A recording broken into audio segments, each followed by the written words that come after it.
લોકો ભેગા થયા છે. નગરપાલિકાના ઇલેક્શનમાં સ્થાનિક મુદ્દાઓ છે, આપણા ઘરે ઘણા બધા સ્થાનિક મુદ્દાઓ છે. અને હું તો એક પાર્ટી પહેલા સંગઠનમાં ઘણું બધું મેં કામ કર્યું, એટલે ત્યાંથી એવું શીખીને આવ્યો છું કે લડાઈ અથવા યુદ્ધ રોજે લડવાના ન હોય, અને એની તૈયારી રોજે કરવી પડે. તો આપણે આજે એમાં રાપર નગરપાલિકાના પ્રભારી તરીકે આપણા પૂર્વ પ્રમુખ શ્રી વિજય સાહેબ ઘણા બધા હોદ્દા વિજય સાહેબનો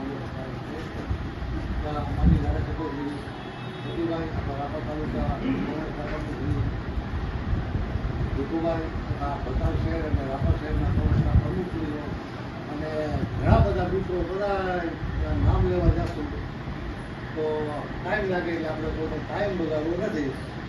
બધા જે આગેવાનો અહીંયા પધાર્યા છે, તો અમે કોંગ્રેસ સમિતિમાંથી હું એટલો કહું છું કે નગરપાલિકાની આ ઇલેક્શન આવી રહ્યું છે,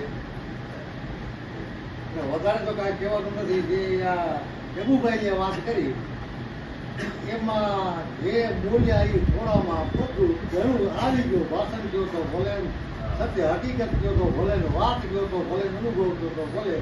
એટલે જગુભાને જે બોલ્યા એનો ખરેખર ધન્યવાદ આપું છું.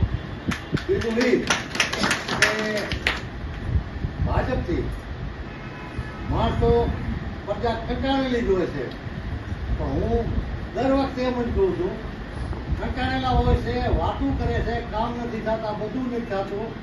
પણ હવે છેલ્લા જ્યારે ચૂંટણીને ઇલેક્શનનો મહિનો 15 દિવસ છે, ત્યારે કેમ એમને શીશામાં ઉતારી લે છે, એમાં આપણી કોંગ્રેસ નીકળતા રહેશે.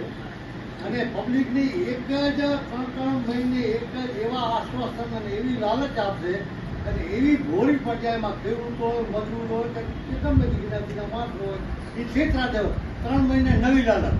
પણ કોઈ એમને 5 એવા વ્યક્તિ નથી એમને એવા પૂછતા કે તમે અગાઉ 3 મહિનાની લાલચ આપેલી પૂરી નથી કરી, આપી. આવી વર્ષોથી તો અમે લાલચું સાંભળતા આવીએ છીએ, એટલે આવી લાલચમાં ના આવી એવી આપણે સમજાવીએ. અને છેલ્લા